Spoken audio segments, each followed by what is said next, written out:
तो आज अपन देखने वाले हैं पाइथन में टपल क्या होता है, टपल की कुछ ऑपरेशंस हम परफॉर्म करेंगे। तो सबसे पहले जानते हैं टपल होता क्या है। तो Python tuple are type of data structure that is very similar to list. मतलब पाइथन में जो टपल होता है वो डेटा स्ट्रक्चर होता है जो कि लिस्ट के जैसा होता है। हमने लास्ट वीडियो में लिस्ट पे जाना था, लिस्ट क्या होता है, उसके कुछ ऑपरेशन परफॉर्म किए थे। तो इस ये जो हमारा टपल होता है वो लिस्ट की तरह होता है।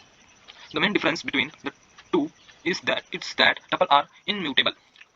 इसमें जो मेन डिफरेंस है दोनों के बीच में वो ये है कि जो टपल होता है वो इनम्यूटेबल होता है, मतलब इसके अंदर चेंजेस परफॉर्म नहीं हो सकते। मतलब उस जो भी हमारे टपल है उसके अंदर कोई भी वैल्यू को चेंज नहीं कर सकते, हमसे डिलीट नहीं कर सकते, उसके अंदर कोई वैल्यू को इंसर्ट नहीं कर सकते, या फिर हम कुछ भी नहीं कर सकते उसके अंदर, चेंज कुछ नहीं कर सकते। The meaning they can not be changed once they are created. मतलब जब हमने उसे क्रिएट किया है उसके बाद में उसके अंदर कुछ भी चेंज नहीं कर सकते हैं। ये इनम्यूटेबल का मीनिंग दिया है।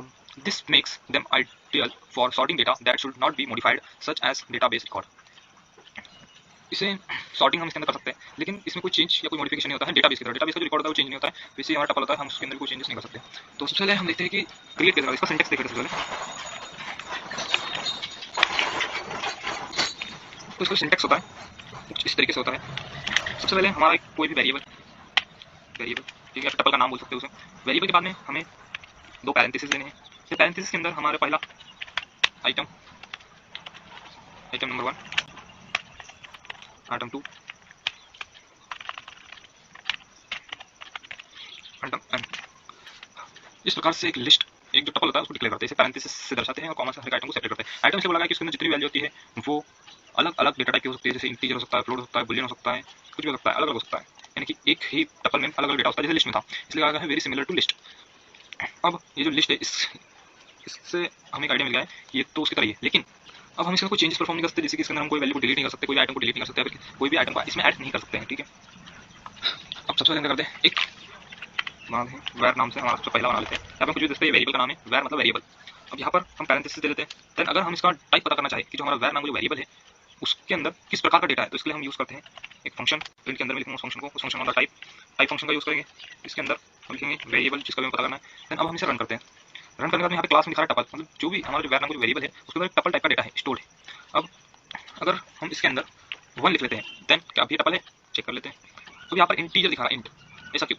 क्योंकि अब इसके अंदर एक वैल्यू आ गई है जो कि इंटीजर टाइप की। अगर हमें इसे फिर से टपल बनाना है, यहाँ पे हमें एक कॉमा लगाना पड़ेगा। देन अगर हम इसे अभी रन करते हैं तो फिर टपल दिखाएगा। टपल इसलिए लिखा है क्योंकि यहाँ पर भले कोई वैल्यू ना हो, लेकिन यहाँ पर वैल्यू कंसीडर हो रही है, इसलिए इसे टपल बोलते हैं। इसे कॉमा से रिप्रेजेंट कर देते हैं। अब अगर हम यहाँ पर पैरेंथेसिस को हटा दें, क्या अभी भी टपल है? तो हाँ एक टपल है, ये भी टपल है। बिना पैरेंथेसिस के भी टपल कंसीडर होता है। बस हमें कोई भी वैल्यू जो फर्स्ट वैल्यू उसके बाद में हमें कॉमा लगा देना है, देन टपल बन जाएगी। लेकिन हम पैरेंथेसिस लगा लेते हैं, तो हमारी फर्स्ट वैल्यू बने। देन सेकंड वैल्यू हमारी कोई स्ट्रिंग टाइप की हो सकती है, या पहली वैल्यू कोई स्ट्रिंग टाइप की होती है, दूसरी वैल्यू हमने ये ले ली, then comma. Then third value लेंगे एक इंटीजर टाइप की। देन हम लेंगे एक और स्ट्रिंग, राहुल नाम से मैंने स्ट्रिंग ली है। देन इसे क्लोज कर देते हैं। ठीक है, एक स्ट्रिंग टाइप, ये अभी भी एक टपल टाइप की वैल्यू है। ये जो हमारी लिस्ट है इसे टपल बोलते हैं, ये अभी भी टपल है, नीचे ये टपल है। अब सबसे पहले हम देखते हैं ये जो हमारा वैर है, अब हम चाहते हैं कि इसके अंदर और एक जो टपल है उसे ऐड करके, तो हम इसके अंदर कोई दूसरा टपल को, कोई भी दूसरा टपल को ऐड कर सकते हैं। जैसे कि अगर मैं बनाता हूँ वैर 2 नाम से, ठीक है, देन इसके अंदर मैं रखना चाहता हूँ एक ए नाम का कैरेक्टर, कॉमा, एक बी नाम का कैरेक्टर, फिर एक सी नाम का कैरेक्टर। ठीक है, अब मैं चाहता हूँ कि ये जो ए नाम का कैरेक्टर, ओ बी नाम का कैरेक्टर, सी नाम का कैरेक्टर, टपल इस टपल में ऐड हो जाए। तो क्या हम ये कर सकते हैं? तो हाँ हम ये कर सकते हैं। इसे करने के लिए हम कुछ नहीं करना, हम चाहे तो एक वैर थर्ड ले सकते हैं, वैर 3 इक्वल टू, अब हमें क्या करना है, वैर और वैर 2, वैर प्लस वैर 2। ठीक है, अब हमें उसे प्रिंट कराना है। ठीक है, तो यहाँ से हम बीच में से टाइप हटा देते हैं। देन यहाँ लिखेंगे हम वैर 3, देन इसे करा देंगे हम प्रिंट। तो यहाँ पर प्रिंट हो क्या आ गया है 1, then Ankul, then 39, then Rahul, then A comma B comma C. ये हम ऐड कर चुके हैं। अब हमें देखना है कि वैर में क्या है, वैर 2 में क्या है। ठीक है, तो इसी के जस्ट ऊपर लिख लेते हैं प्रिंट वैर प्लस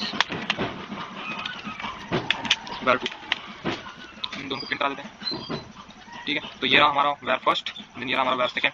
ठीक है, अब हम इसे सेपरेट कर सकते हैं। कैसे करेंगे? सबसे पहले हम यहाँ पे लगाएंगे डबल कोटेशन, देन यहाँ पे कॉमा लगा देंगे, देन यहाँ पे लगा देंगे स्लैश फॉर न्यू लाइन। ये आ गया हमारे नीचे। तो ये था हमारा पहला वेरिएबल, ये हमारा सेकंड वेरिएबल, या फिर पहला टपल, दूसरा टपल, एंड देन ये दोनों का एडिशन। इस प्रकार से उसके अंदर एडिशन परफॉर्म करते हैं। अब हमें करना है वैर 3 के अंदर, जो हमारा वैर फर्स्ट है, ठीक है, उसके अंदर मैं चाहता हूँ कि जो अंकुश है वो किस इंडेक्स पर है, अगर मैं ये जानना चाहता हूँ तो ये कैसे करेंगे, हम वो भी कर लेते हैं। सबसे पहले हम लिखेंगे वेरिएबल लेंगे ए नाम का, देन उसके अंदर लिखेंगे इंडेक्स वैर डॉट इंडेक्स। इसमें क्या ढूंढना चाहते हैं, तो इसके अंदर ढूंढना चाहते हैं एक स्ट्रिंग है, इसके लिए हम सिंगल या डबल कोटेशन में लिखते हैं। मैं बनाता हूँ कुछ नाम, ठीक है। जब हम इसे रन करते हैं तो इसे एक एरर देखने मिला है, value error, tuple index x not in tuple. तो ये जो वैल्यू है इसे टपल में नहीं मिली, क्यों नहीं मिली? यहाँ पर एक कैपिटल है, मैंने यहाँ डाल दिया स्मॉल। देन अब अगर मैं यहाँ पर कैपिटल लिखा देता हूँ, ठीक है, प्रिंट लिखा देते हैं एक, अब इसे करते हैं रन। अब यहाँ पर 1 दिखा रहा है, 1 मतलब ये 0 इंडेक्स है, ये फर्स्ट इंडेक्स है, ये सेकंड इंडेक्स है, ये थर्ड इंडेक्स है। यहाँ पर उससे जो है हमको जो फर्स्ट इंडेक्स मिला है, अगर मैं 1 का इंडेक्स जानना चाहूँ कि 1 कौन सा इंडेक्स में है, तो क्या ये मुझे बताएगा? क्यों नहीं?